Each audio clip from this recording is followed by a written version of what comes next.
Al, it's time to get spooky. I mean, Ooh. there's probably Halloween decorations out already. Halloween candy's probably out already, so it's the perfect time to get spooky, clearly. I mean, they're already selling Halloween themed kitty cat stuff, so So there you go. yep. It's August, so of course that means it's already October. Oh my God, I forgot it was August. I Yeah. still thought it was July. No, it has not been July for a hot minute. Right, because I started my job in August. Oops. Oops. Oops magoops. Time isn't real. No, it really isn't. But yeah, it is time to get spoopy. Time to get spooky. Hello, welcome to this week's episode of the Seasonal Anime Checkup OVA. It's a podcast where we have conversations about video games, anime, and manga. Hello, I'm Jared, joined as always by Doc, Al, and Ladium. Hello. This is episode number 294. The road to 300 continues. Mm-hmm. I do have an idea for that I need to run by you at some point. Ooh. That's very dumb. Ooh, And you're I going to like look at me like, oh no. I do like dumb though. Oh no. Oh no. I look So, forward to hearing yeah, this. we'll talk about that at some Okay, point okay, afterwards. okay. But today we're talking about I guess a spooky game, kind of, not really. Spooky in setting, in atmosphere, but There are not spooky really a elements. spooky game. Yeah. We were Or talking or about, based in spooky? yeah, we're talking about Ghostwire Tokyo. Yes. It is a video game that you play with your hands that Yep. I was dying from. Yep, you sure do play it with your hands. This game came out this year on March 25th, 2022. It was a one-year timed exclusive for the PlayStation 5 and PC. This was, of course, done before Microsoft acquired Bethesda, so they honored that exclusivity deal with Sony. So this eventually will come in, I guess, on Xbox next year. Um, You know, the peak spooky time though. yeah, March. March. Exactly. Mm-hmm. Yeah, this game is all right. And like there's nothing really terrible about it, but I wouldn't say like there's a whole lot like that's like starkingly like just great about it either. It's fine.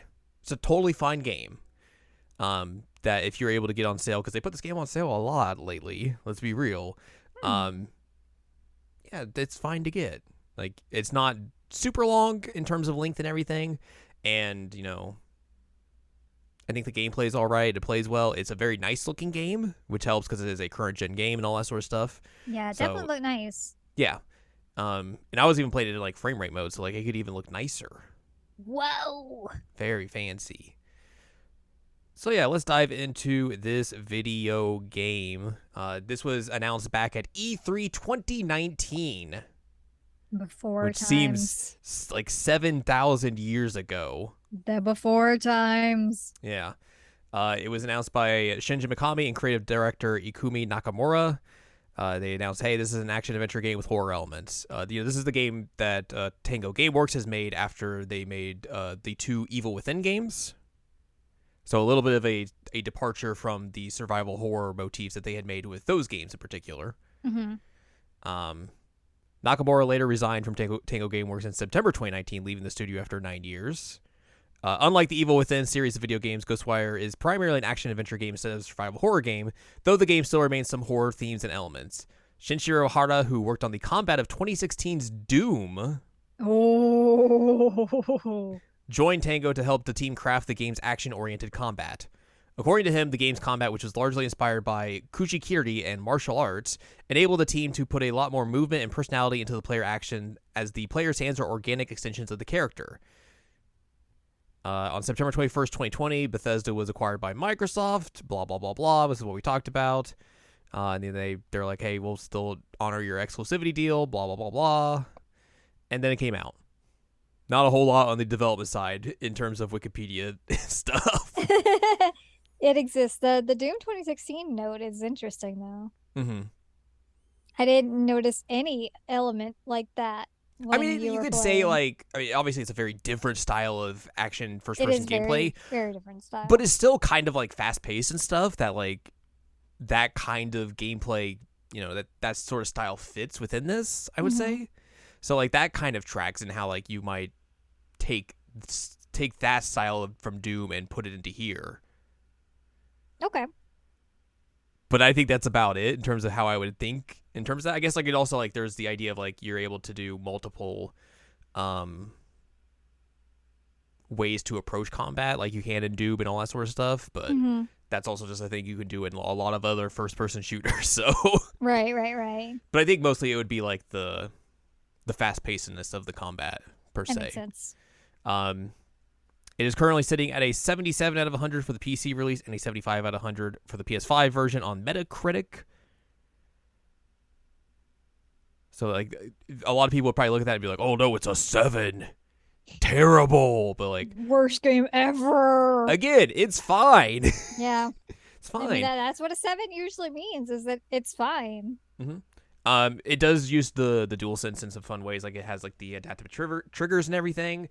And they work really well. They give you a lot of like feedback when you're like pulling out the cores of enemies and all that sort of stuff. Like a lot of rumble in it. Like, controller go brrr. So that stuff's fun and everything. Like, I like when games are able to utilize that stuff well and like, do fun things with it. In Japan, the PS5 version of the game was the 6th best-selling retail game during its first week on sale, with 10,144 physical copies sold. I don't even remember what else came out around this time, but like... I don't either. I don't know. People were still probably playing Elden Ring at the time, because I think that came out around this early 2022, like in February or March, something like that. Yeah, that makes sense. That game's long, so... Yep. So you watched me play like the back half of this game, and we were confused by it. Yeah, it was not quite the same situation as like a Dragon, where I watched the back half and I was like, whoa.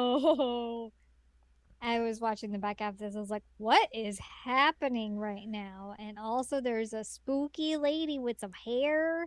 There's a lot of spooky ladies with hair. And there's a kitty cat. You can pet kitties, you can pet doggos, and sometimes you feed the doggos, they'll be like, here, I'll go help you find something. Cool. Which is very nice. I will say, like, the story of this game is kind of there. It exists. It exists. Like, yeah, it's not particularly, like, bad or anything. It's just not, like, remarkable. Okay. Again, it fits into the idea that this game is fine. It's fine. It's an fine. okay game. Exactly. So yeah, let's dive into the story. Maybe you can make a little bit more of the heads and tails of it. Okay, maybe.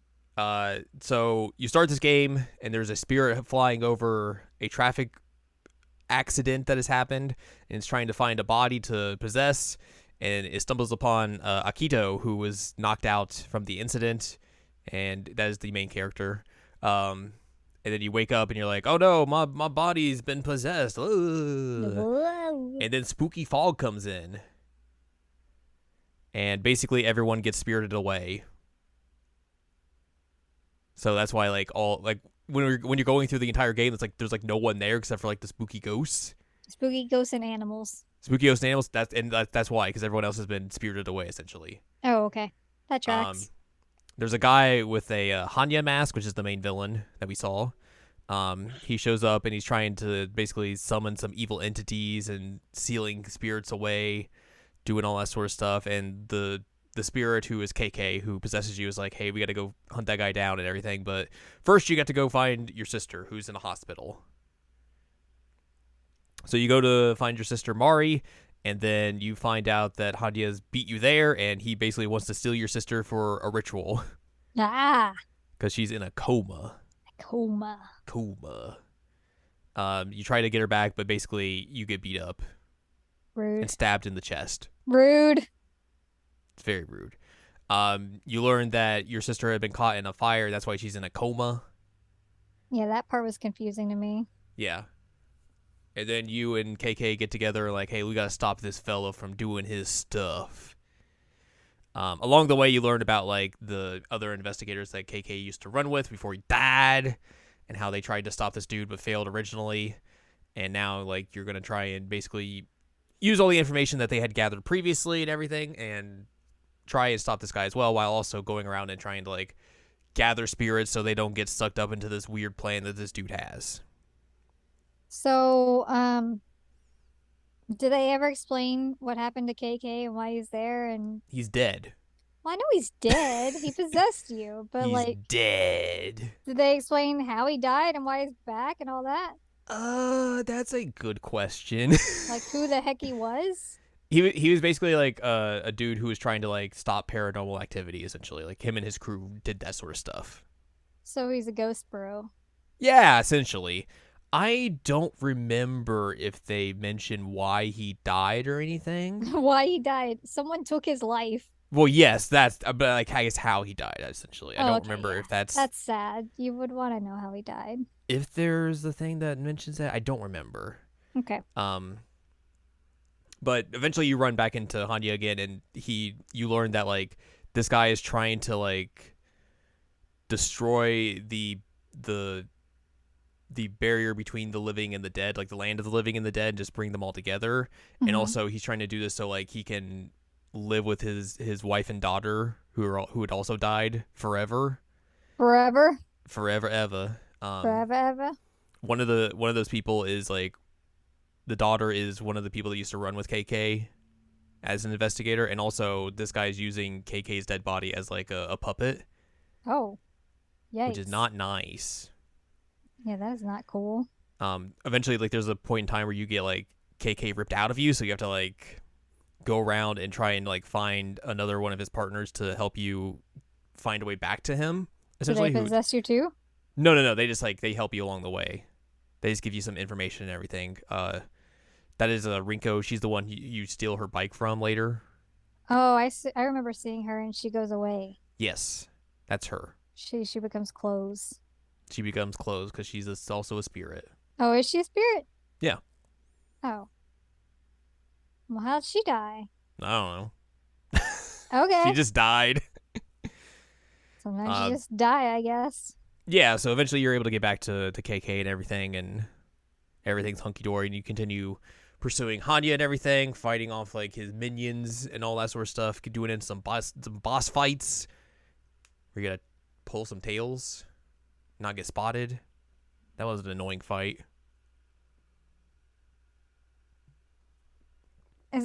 You ran into a Spooter boss fight at one point that I remember was awful. Yeah, that sucked. I didn't like that. I felt really bad about it. No spooters. No spooky scooter lady. But yeah, you eventually fight like the daughter, and then you find Rinko's motorcycle and fix it up after like going through and cleansing a ton of shrines and everything. And then that's when you get to go on the motorcycle and ride through and get to Tokyo Tower, which is basically where the end stuff begins. That's where you fight the spider lady, which was not fun. No. Not fun. And then Hanya basically decides he's going to do his ritual thing and takes Mari and just goes to another realm into a giant ghost man's mouth. Goes, whoa. No. Nom, nom, nom, nom, nom. Nom, nom, nom, nom, nom, nom.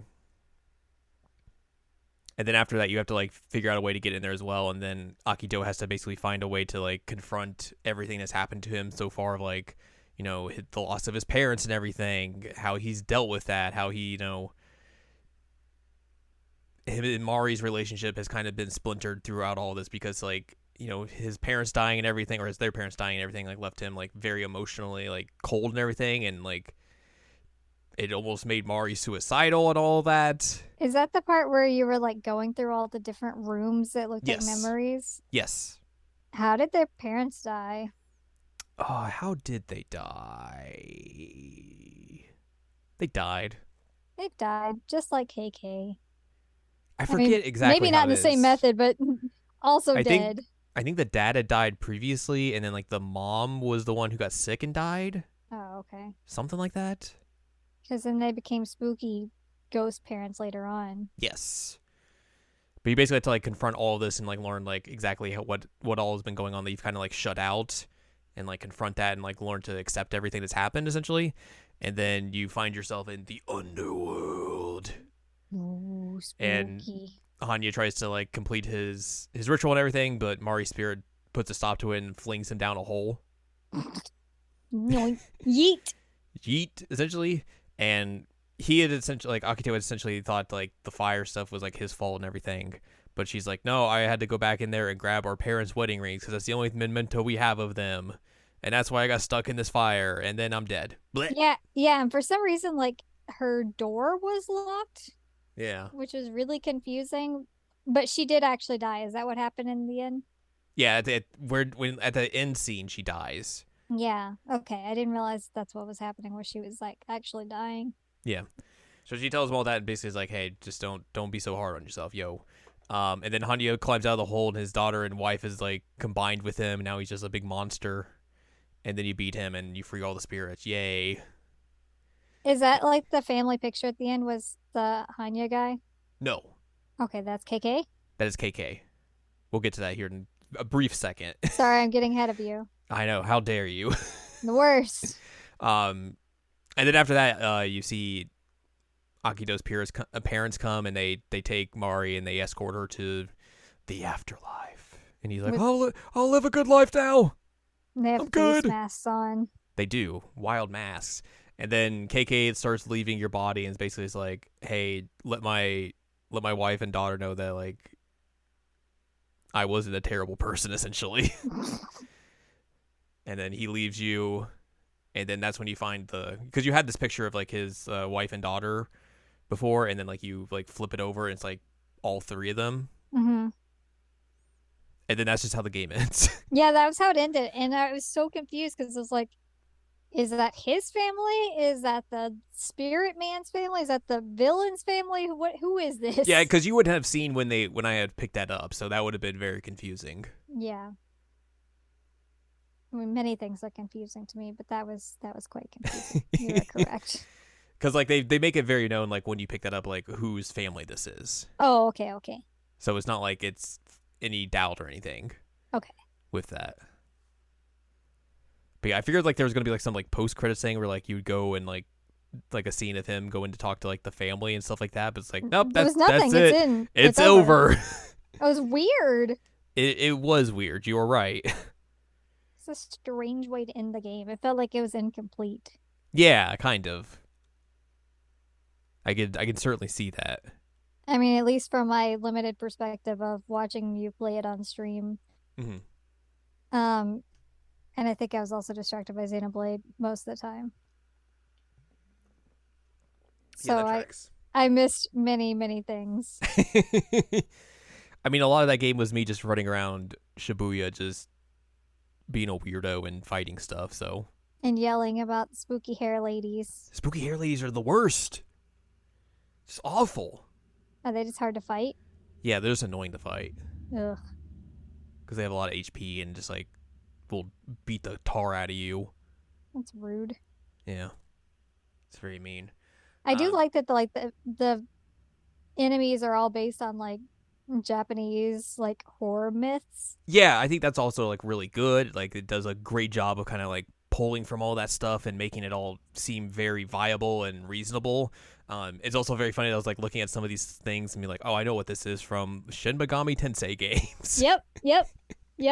Which I thought was very funny. But yeah, like they do a really good job of like pulling from all that and utilizing it in the game to make it seem like all of these different, you know, mythologies and yokai and spirits and ghosts and all that sort of stuff is like converging into one sort of thing, and you have to deal with all of it. Terrifying.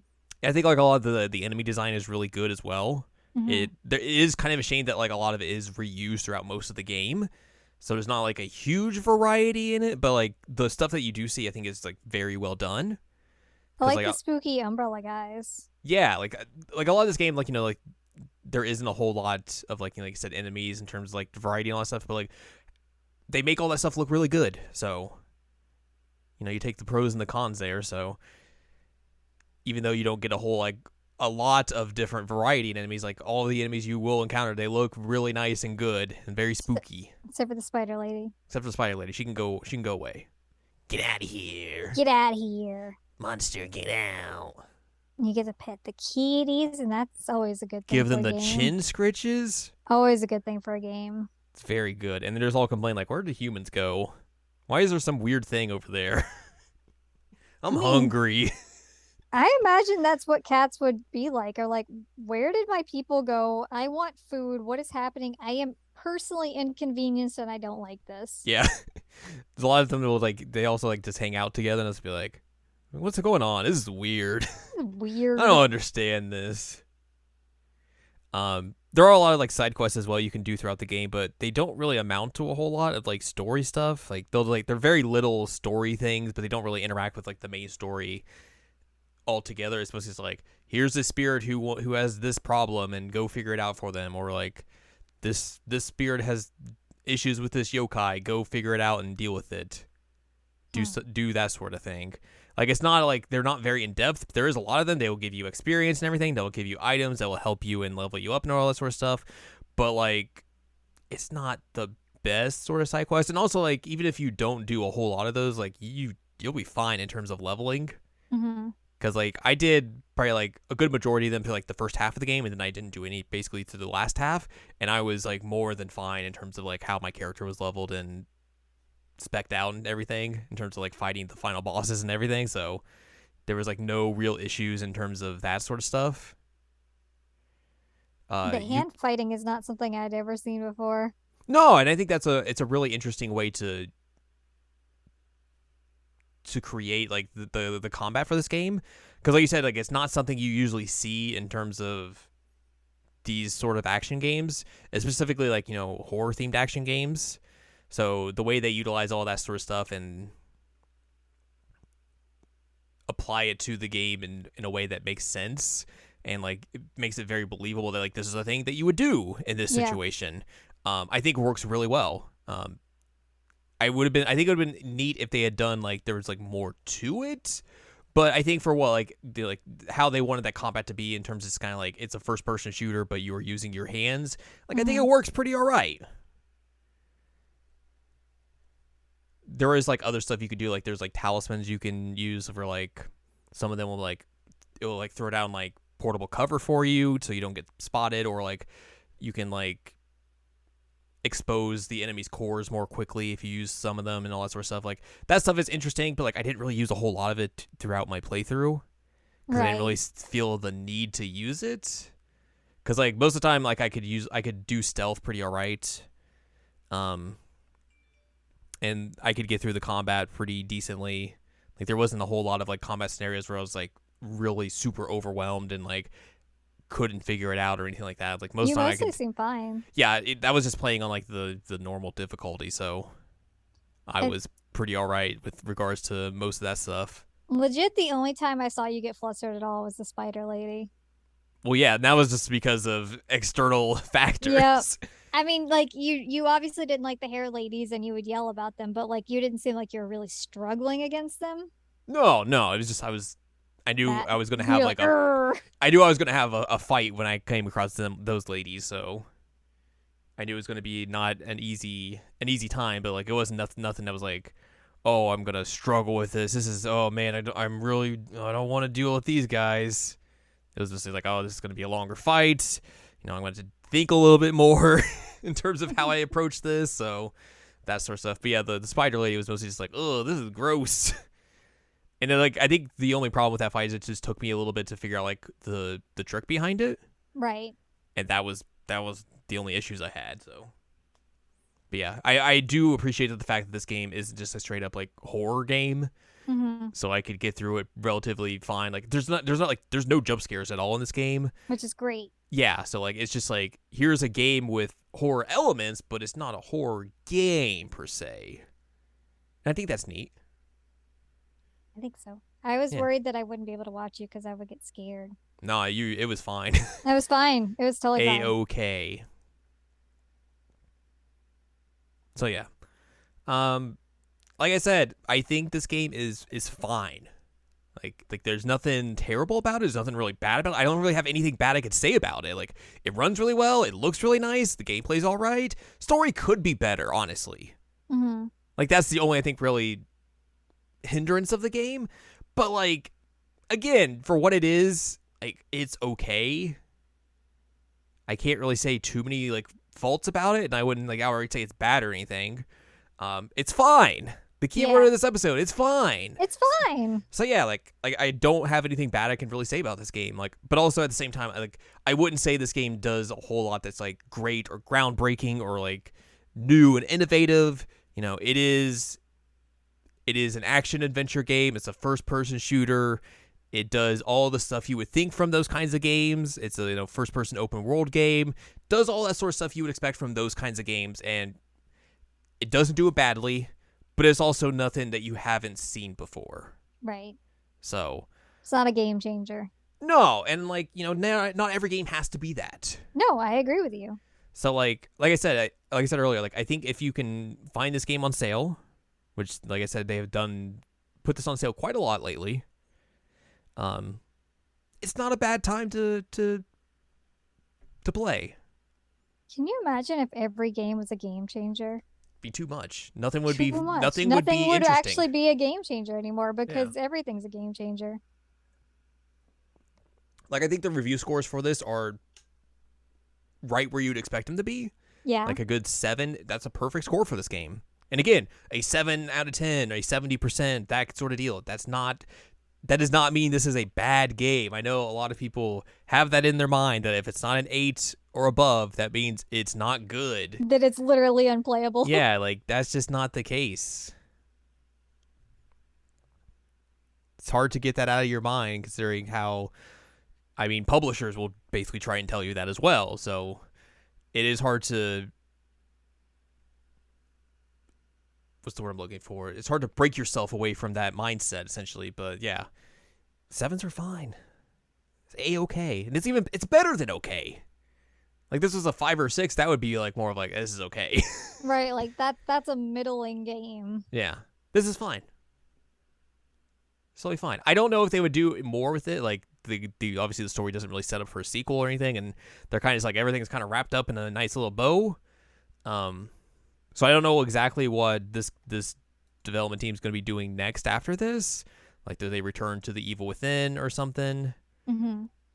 Do more horror-ish type of dealio, or what they do? But yeah, this game was fine. It should honestly be a 7 out of 10 just for the fact that you can pet kitties and dogs. Yeah. It's pretty good. Those cats all look really nice too. Yeah, they're so cute. All the cats that are selling you stuff, the Nekomatas. Nekomatas. This is very fun. The dogs are just like, I want food. Big dumb dogs. I love it. They're very big dumb dogs. It's very good. Especially when, like, you'll feed them and they'll be like, hey, you didn't feed me. What are you talking about? No. I didn't get fed. You should feed me more food. Yeah, give me more food. It's very good. But yeah. Basically Game Boy, but a dog form. 100%. And the other cats are just Maxwell because they're just lounging around the whole time. They don't move. They just sit around and lounge on things. They're like, all right, well, this is fine. We're just chilling. It's confusing, but you know what? It is what it is. Yeah, that's Maxwell. That's Maxwell. Melting into the ground. I mean, Bethesda. Yeah. Yeah. I mean, to be fair, at least this isn't made by Bethesda, so it doesn't have those qualms to it. No, I was just making a joke about Bethesda. No, I know. Sinking in the ground. Yeah.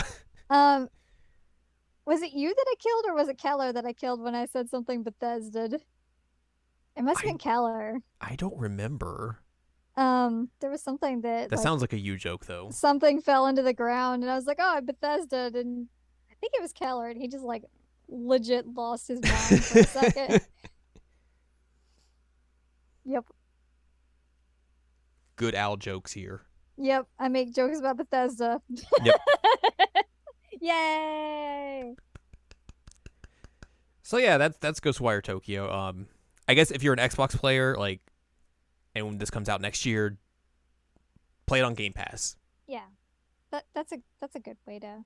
Because it's going to be on Game Pass because it's a Bethesda game, most likely. Right. Yeah, do it. Play it on that. Don't pay full price for this.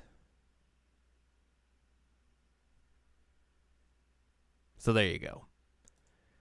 Spooky times. Spooky pals. Spooky cats. Yay. Spooky chin scritches. Yeah. Yeah. Spooky some story. Spooky lack of story. Yay. That's going to do it for this episode, pretty much. So there you go. If you would like more from us, head on over to seasonalanimecheckup.com or sac.cool, where you can find past episodes of this podcast and other podcasts like Jared and Now Watch. You can also find columns and reviews on the site as well. If you'd like more from AnneLadium, go to AnneLadium.com. She's got columns and reviews. You can follow us on Twitter and TikTok at Anime Checkup. You can buy our books, One Shiny Moment, A Critical Analysis of Love, Life, Sunshine, and Hot Tubs and Pac-Man on Amazon.com. And you can support us on Patreon, patreon.com/SACOVA. Buy us a slice of pizza, get access to unedited versions of the podcast early, and a whole wealth of bonus content as well. Mm-hmm. Next week. Maybe? I'm trying. Maybe. Well, you do have less time than you had last week. Yeah, I thought I could do it. Finish a certain big video game that you have been playing. If not, we'll figure out something else to talk about. Yeah. It's not the end of the world. I thought that I would be able to do it before I started the job, but it's a long game. It's a long game. Long game is long. Al plays long game even longer. I say, especially when you play it the way that I play it, it's going to be even longer than what like a normal person would play it like. Yeah. Yep. Because that's just how you are. To be fair, though, like going through the story, I'm just wrecking everything's day, so that's great. Once I actually do get to the end of the game and do the story, then like I'll be golden. Just go straight through it. Mm-hmm. That's true. So we may be talking about Xenoblade, or we'll just talk about something else if Al has not found the time.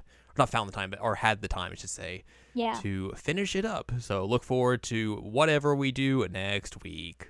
Yes.